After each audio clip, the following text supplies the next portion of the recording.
राहुल गांधी कहते हैं कि वर्षों बाद तो पदें निकलती हैं और फिर जब परीक्षा होती है तो ऐसे पता चलता है कि पेपर लीक हो गए। उन्होंने कहा कि सरकार की लापरवाही की वजह से युवाओं के सपने टूट रहे हैं। बिल्कुल बात है, युवाओं के भविष्य के साथ खिलवाड़ ही तो हो रही है। आप पहले तो परीक्षा का पता नहीं होता है कि वैकेंसी आने वाली नहीं आने वाली है, वैकेंसी का पता, वैकेंसी आती है तो पेपर का पता नहीं होता है, पेपर होता है तो रिजल्ट का पता नहीं होता है कि वो ओके पेपर है या पहले ही लीक हो जाएंगे या धांधली होगा या मेरिट का जो लिस्ट बनता है एक्सेल सीट चेंज होगा, कुछ पता ही नहीं होता। जो माफियाओं का जो राज चल रहा है ना, पूरे देश की बता रहा हूँ मैं, शिक्षा माफियाओं का जो राज कर रहा है, और खासकर उत्तर प्रदेश के अंदर तमाम वो एग्जाम ले लीजिए, चाहे दरोगा भर्ती की बात हो, चाहे यूपीपीसीएल की बात हो, चाहे एआरओ की बात हो, चाहे वो अभी जो सिपाही भर्ती इसमें हुआ है, पेपर से पहले पेपर पहुंच जा रहा है कोचिंग संस्थाओं के पास। और क्या हो रहा है, पैसों के बल, धन के बल बिक रहा है कि आपको नौकरी कितने में चाहिए कितने में नहीं चाहिए। तो आप ये बता, तमाम जो लाखों युवा जो तैयारी कर रहा है, जिसके ऊपर परिवार की आस है कि वो परिवार के लिए कुछ करेगा, जिसके ऊपर भविष्य की आस है, लेकिन आज उस भविष्य के सपने को ही तोड़ने का काम कर रहे हो, तो कहाँ के ये नीति है?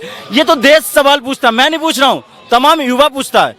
वही युवा आपको सपोर्ट करता है, वोट देता है, समर्थन देता है, और वही युवा जब पेपर देने के लिए जाता है तो उसको रुलाने का काम करते हो।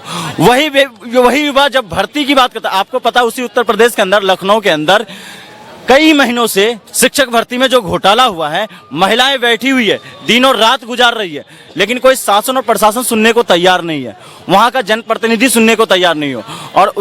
और एक पिछले महीने एआरओ का हुआ था और कल देख लीजिए क्या हुआ। तो ये कहाँ ले जाना चाह रहा है देश को कहाँ ले जाना चाह रही है? ये तमाम युवा है जो हम लोग जो विश्वास करते हैं सरकार के ऊपर, लेकिन सरकार कुछ करने को तैयार नहीं है, राजी नहीं है।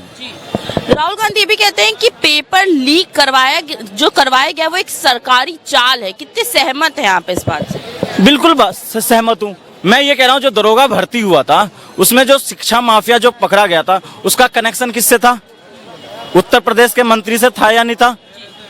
और गाजीपुर में उसके ऊपर बुलडोजर चला, नहीं चला। फिर बात करता हूँ, जो प्रोफेसर नियुक्त हुए थे, वहां के जो शिक्षा मंत्री थे, वो कनेक्शन कहाँ निकला था? वो भी कहीं ना कहीं वही मंत्री से निकला था। उसके ऊपर क्यों नहीं बुलडोजर चला भाई? कोर्ट में जाके स्टे लग जाती है।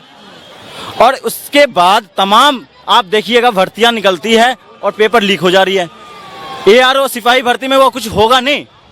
जब ये बताइए, जब पुलिसिया विभाग जो पेपर कंडक्ट कराती है वो ये कह रहा है कि कोई धांधली नहीं हुआ है, ये अफवाहें चल रहे सरकार को बदनाम करने के लिए, ये अफवाहें चल रहे एजेंसी को बदनाम करने के लिए।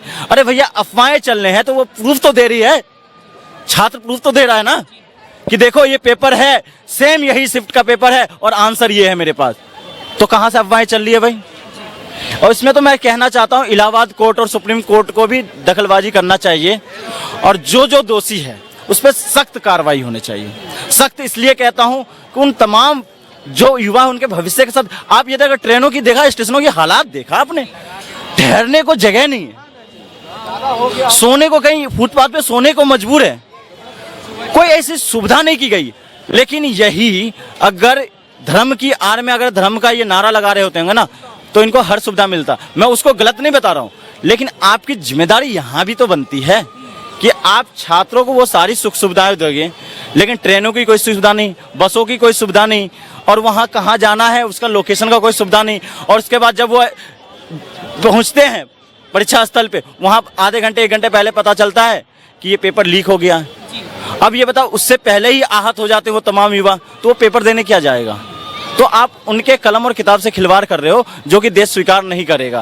बिल्कुल। ये भी कहा जा रहा है कि यूपी में बुलडोजर बाबा की सरकार है, लेकिन वहाँ पे सिर्फ युवाओं के सपनों के ऊपर बुलडोजर चलाया जा रहा है। ये बिल्कुल सच बताया पत्रकार, ये बिल्कुल सही है, 100% सही बात है। उनके सपनों के ऊपर ही बुलडोजर चल रहा है। आज हो क्या रहा है, वही युवा अगर अपनी शिक्षा की जगह कोई और बात करेगा ना, अगर वो पत्थर ले लेगा और किसी दूसरे धर्म की ग्वाली देगा, तो वो देशभक्त हो जाएगा। अगर वही युवा अगर किसी की हत्या कर देता है तो नाफ साहब किसी का IIT VHU के अंदर बलात्कार करके आ जाए तो देशभक्त हो जाता है। वही युवा किसी महिला के साथ छेड़खानी करेगा तो देशभक्त बन जाता है, लेकिन वही युवा कहेगा कि मुझे वैकेंसी चाहिए, वही युवा कहेगा कि मुझे शिक्षा चाहिए, वही युवा कहेगा तो उसके ऊपर बुलडोजर चल जाएगा, जो कि उत्तर प्रदेश में तमाम जगह हो रही है। आप ये बताइए, बुलडोजर किसी का प्रतीक नहीं है। बुलडोजर प्रतीक क्या होता है पता है? समावेश का प्रतीक होता है, समाधान का प्रतीक होता है। लेकिन आज बुलडोजर का क्या प्रतीक बना दिया गया पता है आपको? उन्माद का प्रतीक बना दिया गया। बुलडोजर का प्रतीक पता है क्या? उजाड़ने का, घर गरीबों के जो बस्तियां उनको उजाड़ने का प्रतीक बना दिया गया। आज बुलडोजर का प्रतीक क्या बना दिया गया पता है? न्यायालय को पीछे के रास्ते में बंद कर दिया गया, मतलब न्यायालय को भी धूमिल कर दिया गया। जिस न्यायालय को देश के अंदर प्रथम प्राथमिकता दी जाती है, आज उसको भी धूमिल कर दिया गया। तो आज आप कहाँ ले जा रहे हैं? संविधान से देश चलाना चाह रहे हैं या आप उस बुलडोजर से देश चलाना चाह रहे हैं? लेकिन युवा तो यही पूछता है, भाई मुझे कलम और किताब दे दो। मुझे फिर कह रहा हूँ, युवा कहता है कि मुझे फ्री अनाज नहीं चाहिए, मुझे शिक्षा दे दो, मैं अनाज में खरीद लूंगा। युवा कहता है कि मुझे, जो हमारे जो किसान समुदाय के जो लोग हैं, वो कहता है कि मुझे एमएसपी दे दो, हम एमआरपी पे दाम खरीद लेंगे। मैं इसलिए कहता हूँ, एमआरपी एमएसपी की बात भी इसलिए उसी में जोड़ दिया हूँ।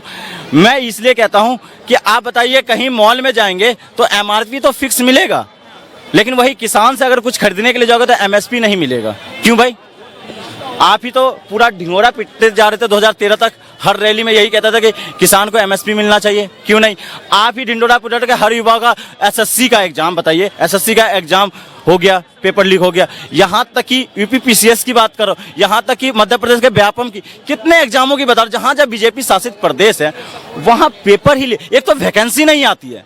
उम्मीद भरी निगाह से देखते हैं कि जो हर साल फिक्स थी वैकेंसियाँ, 2-4 लाख वैकेंसियाँ, वो तो आप 4 साल चुनाव, अप्रैल में चुनाव है, मार्च में 2 महीने अपने पहले वैकेंसी निकाली है और उसको भी पेपर लीक करा दिया। अपने जो समर्थक है उनके हाथों में रोजगार देना है, जो असली तैयारी कर रहा है उनसे रोजगार छीनना है, मतलब उनको तो सड़क पे लाना है, और जो आपका जो जय जयकार करेगा वही राज करेगा। ये कहाँ की रणनीति है भाई? ये लोकतंत्र है क्या? ये लोकतंत्र है? ये तो तानाशाही ला रहे हो कि जो आपका सपोर्ट करेगा वो रहेगा देश में, जो आपका सपोर्ट नहीं करेगा वो देश में नहीं रहेगा। वह लोकतंत्र में ये व्यक्ति की आज़ादी है क्या? ये तो सरकार से पूछना चाहिए, तमाम युवाओं को पूछना चाहिए। आज इस देश में आंदोलन करने की भी आज़ादी नहीं है। वही युवा अगर लखनऊ के अंदर आंदोलन करता है तो उसके ऊपर लाठियां डंडे चल जाती है। वही युवा पटना के अंदर आंदोलन करता है तो उसके ऊपर लाठियां डंडे चलता है, आतंकवादी और नक्सली कहा जाता है। वही युवा जंतर मंतर के अंदर अगर अपना आंदोलन करता है, सरकार से सवाल पूछता है तो उसको ऊपर लाठियां डंडा चल जाता है। भैया देश को कहाँ ले जाना चाह रहे हो? देश को कहीं वो पाकिस्तान की ओर ले जाना चाह रहे हो, या किसी तालिबानी तर्ज पे ले जाना चाह रहे हो क्या, या किसी तानाशाही देश की ओर ले जाना चाह रहे हो क्या? ये देश बाबा साहब का है और बाबा साहब से ही ये देश चलता है। अच्छा,